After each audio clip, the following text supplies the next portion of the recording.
Ready? Hey, my name is Mike Tellerino. I'm your host for tonight's podcast. I have a very special guest with me tonight. I have Mark Symonds, who is a Republican candidate for Lake County Coroner's Office, and I have his lovely campaign manager, Ruth. What's your last name, Ruth? Congielosi. Oh my God, not Italian, are you? My husband is. Okay. Mark, I got a question for you. What inspired you to run for the position of Lake County Coroner? What Well, drives somebody to do that? well, actually, it's been back in my head a long time, doing it, being a coroner. But when I was working and when I was at the crematory, and one of the previous coroners came in, and he goes, "Mark, you got to run for Lake County Coroner." And I said, "Hey, let's go for it," And it's like, "We want to be a campaign manager." He said, "No, no, no, no. I'm out of that field now." It's like it's something that you should do. And I was like, I've been thinking about it. I really want to do it. Try to pass it along to my wife and that. And I had some little kickback from the family. Then they realized, hey, it's something that you're into, and you should go for it. And I've been having good help. I got Ruth here. She's been a great campaign manager. Well, you definitely have the background to Oh, qualify definitely. for that position. Being in the undertaking business for as long as you have, you come from a whole family of undertakers, My right? dad actually started the funeral home that actually I worked in. He bought the funeral home in 1968, and then until just 2 days before COVID lockdown is when I sold the funeral home to the developers, and that's when I was working back and forth doing crematory, helping my brothers out at the funeral homes. So I was pretty much doing round robins throughout all the funeral homes, and that's when I walked into a previous coroner, and he says, "Run," and I said, "Okay, I'll do that." Well, like I said, I think you've got the qualifications and the Definitely. experience to I've be a seen it. perfect I've for seen it that. all. Trust me, I've seen it all. What qualifications and experience do you have to make you the best candidate for that position? Well, I went to school for mortuary science and pathology assistance, and that's where I got my pathology area of expertise from. And mortuary science, and like I said, I've dealt with grieving families for years and years, And like I said, I lived in a funeral home almost my whole life, and I've lived where I've dealt with families, from a little kid on to this present day. I still deal with grieving families, so I have an idea what people are looking for as in help wise. I can help steer them to the right counselors or, professionals to help them. Plus, you have the compassion because you've come from a complete background Oh, of yes. dealing with families Yes. that are going through such a horrific time in their life. So Oh, definitely. you've got hands on with Oh, that. hands on. Yeah, that's an understatement. How do you plan to improve your office if you're elected to the coroner's office? Well, I plan on taking care of, keeping it accountable for all the expenditures and stuff like that, and make sure we stay within a budget area. I want to get all the people out and to improve our resources, continuing education on my investigators and stuff like that, and just keep on going and stuff like that in that area. Michael, I think something that's really unique with Mark running for coroner is that he wants to investigate having a team of dedicated volunteers Definitely. to the coroner's office, because the coroner himself and their team is spread very thin. And so with a team of qualified volunteers, we could expand and meet the needs of the family while the investigations were going on. It could be pastors, substance abuse counselors, psychiatric nurses, people in the community that are just willing even to volunteer for us. Just to volunteer. And that wouldn't come from your budget.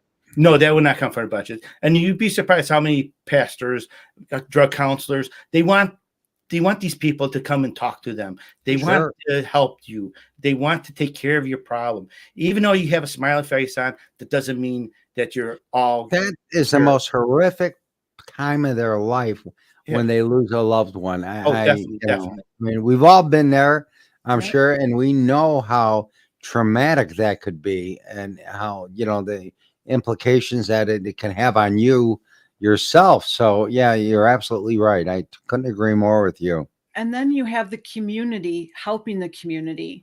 And so that builds that community camaraderie because you have people in the community that are helping other Right. people in the community Right. in a time of need.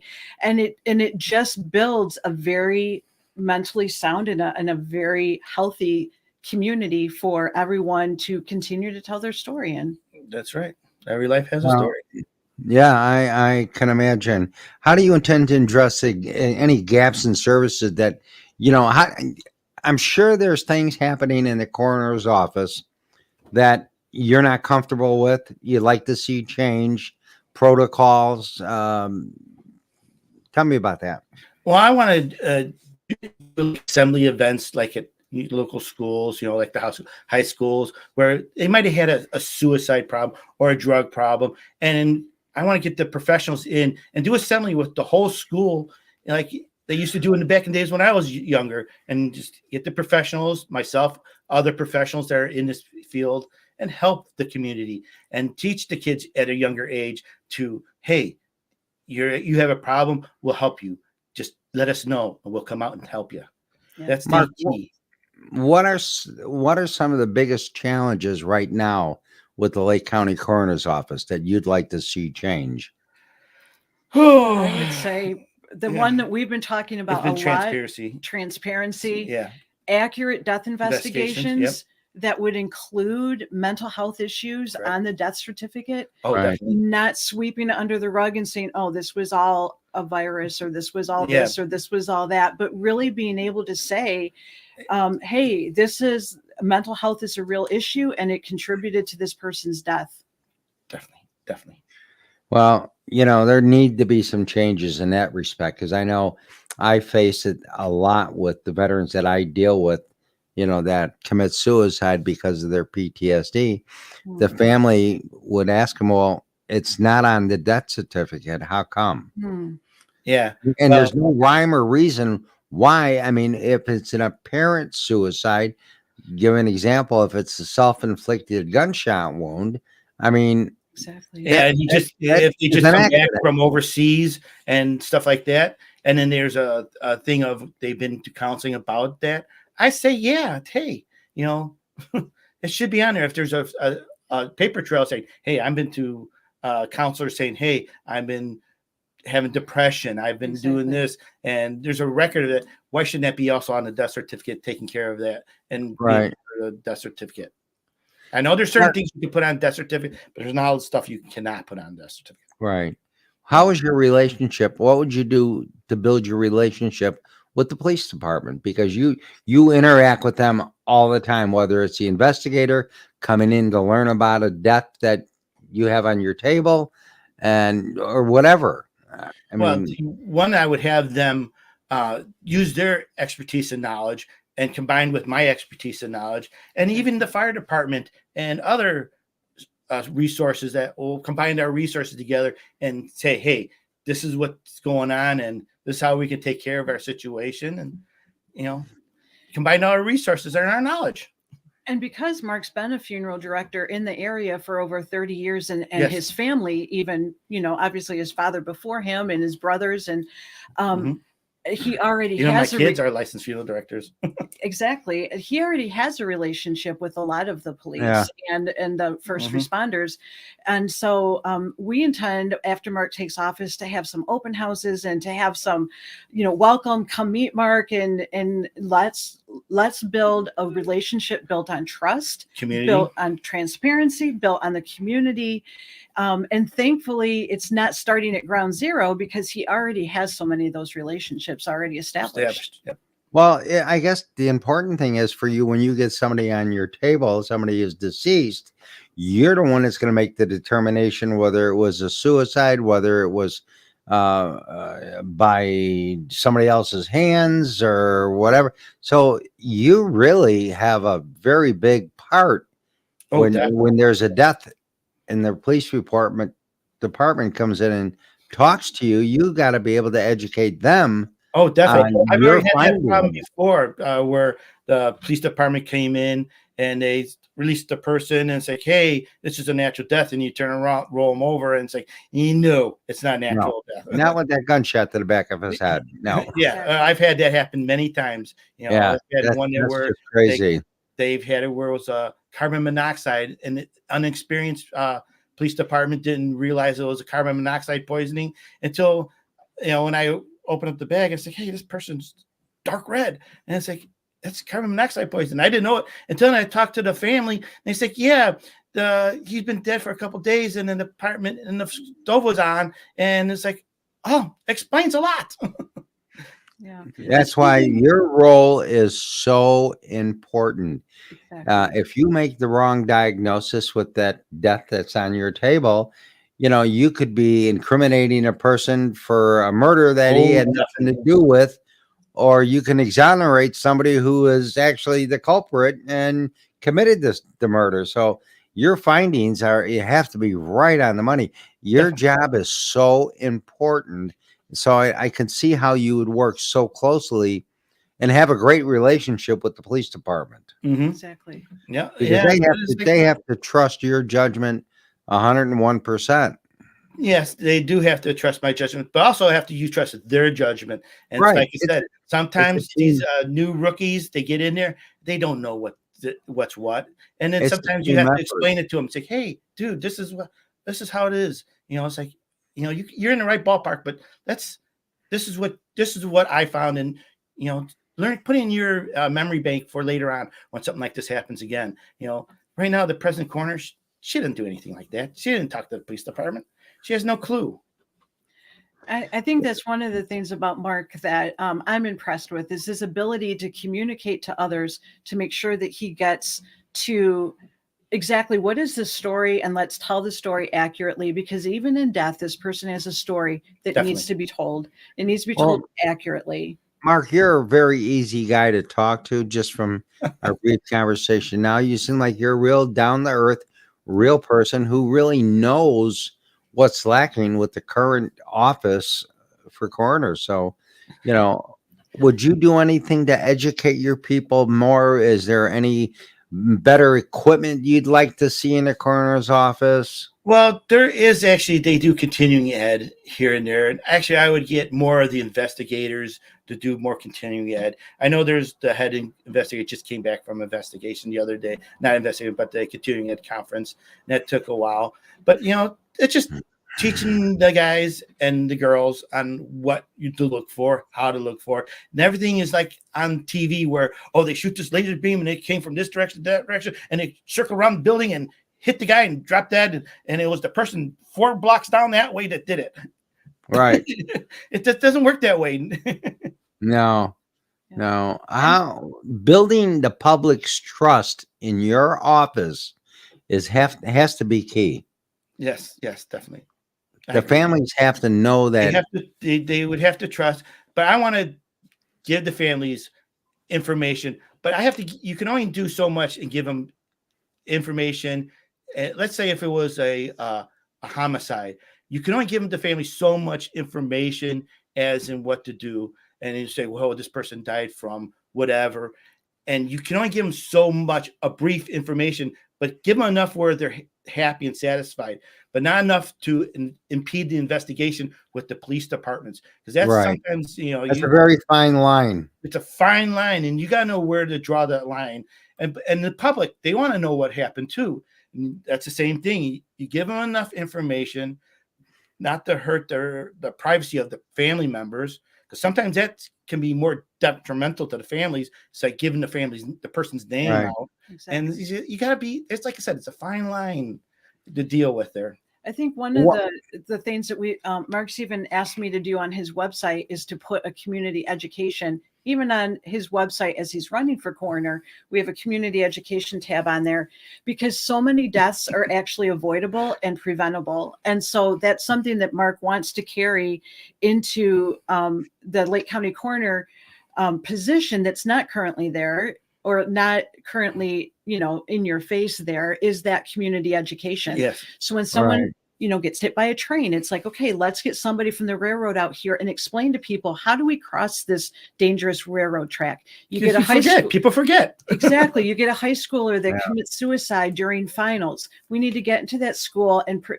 provide somebody, to provide that Stress relief, education. Because Exactly. it's a lot of, and then we don't want the kids. The thing is, we don't want our kids to grow up on drugs, smoking marijuana constantly. I mean, that is a gateway. Yeah, I'm old school.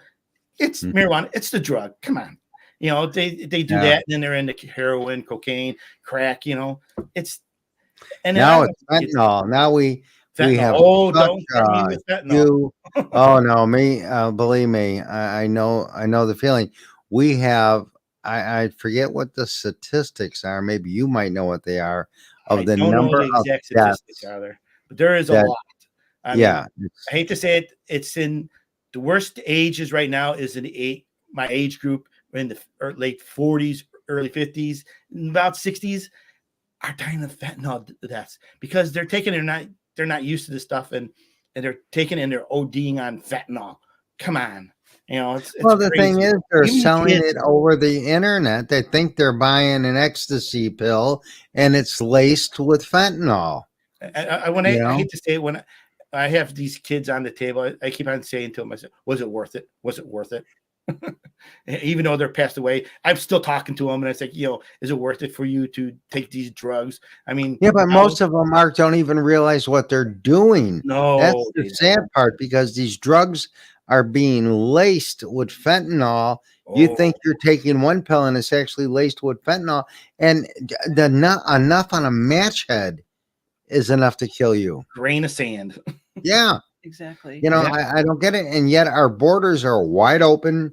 China's helping produce the fentanyl crisis that we have here in the United States. And, it's just such a tragic end to a young kid's life that just didn't realize how stupid what he was doing.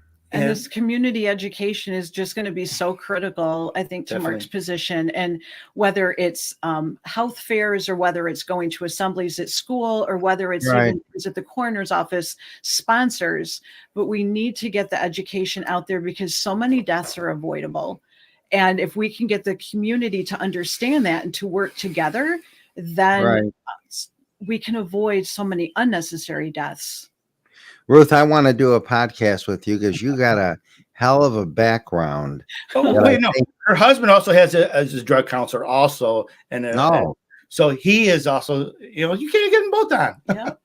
I'd love to do it. I think the more we can educate our veterans on the dangers there are with the different medications that they're taking, if we could just help one of our veterans understand that, you just need to get help. You can't do this on your own, and making that health accessible so that they don't have to turn to a street drug. No, in my opinion, as a board certified psych nurse, and like I told you before, I have a doctorate in nursing, I do not think that the majority of people just say, oh, I'm just going to try this drug to see what happens. No. Get back to the point where now the pharmaceuticals, the doctors are only allowed to give you like maybe 5 like Dilaudid or something. Yeah, they give you a limited amount. You got to go back. Well, it's so much easier for some of these people to go and say, okay, I'm going to get the prescription from my doctor. And then they run out within whatever time frame. And so here's the problem that I face with the veterans. We provide service dogs to veterans with PTSD, TBI. And I tell them, like I told you earlier, that is never going to cure your PTSD, but it will help you getting through the day. But the problem is that they need to get help. They can't do this on their own. And the hardest thing for a veteran to do is to acknowledge that they need help. It really is. But I tell them, until you acknowledge that one fact that I need to step up and get help, you're never going to get better, because that's one problem you'll never conquer on your own. Exactly. Not without getting the proper help. So yes, we need to do that podcast with you and your honey and get this out to our veterans and stuff like that. Definitely. That'd be a good podcast, I would say. Yeah, I think it'd be a great podcast, especially with you, with the information that you could pass on to our veterans. It'd be great. Uh, how do you ensure the coroner's office will operate within the budget and maintaining high standards?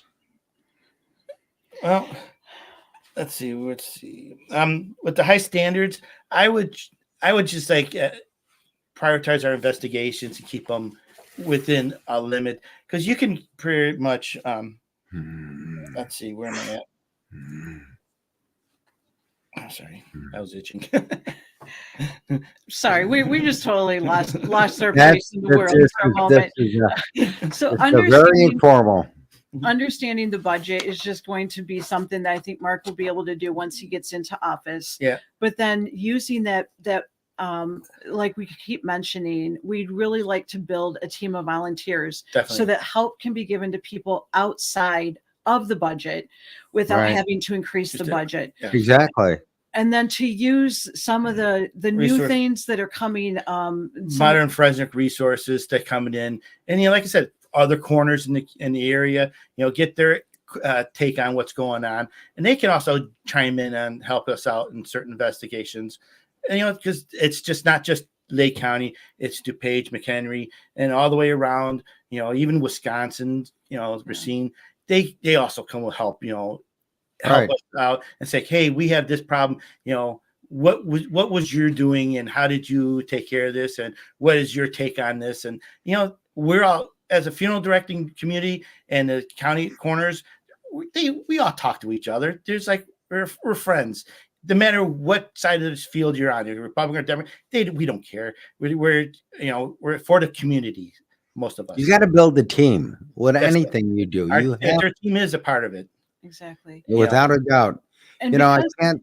Because Mark's been a small business owner as well, owning the funeral business, that being able to budget and being able to stay in budget is incredibly important. Yes. And so I know that he'll be able to do that. But I think that bringing back some things like the cadaver dogs. Oh, definitely. Cadaver dogs, bringing them back. Now, I know Lake County just had a recent death with Dex. Yeah. I'm sorry about that, buddy. Retires the next day, he's gone. Yeah.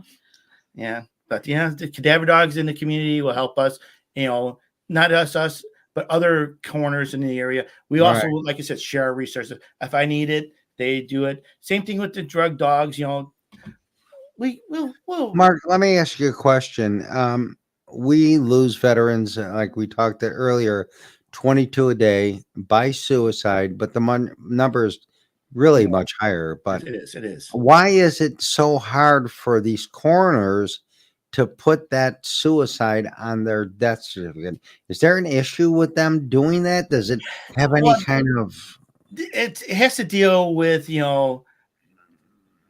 it's a contributory cause. It's you can't say, oh, this person had mental illness. You have to have documentation of this mental illness down the line. You just can't say, oh, he had post-traumatic stress disorder. We need documentation. But like I know a case that was going on that there was documentation, but the VA would not give the information, and that's the problem. And like I said, they put down fatty liver. Suicide. Come on. Which makes no sense at all.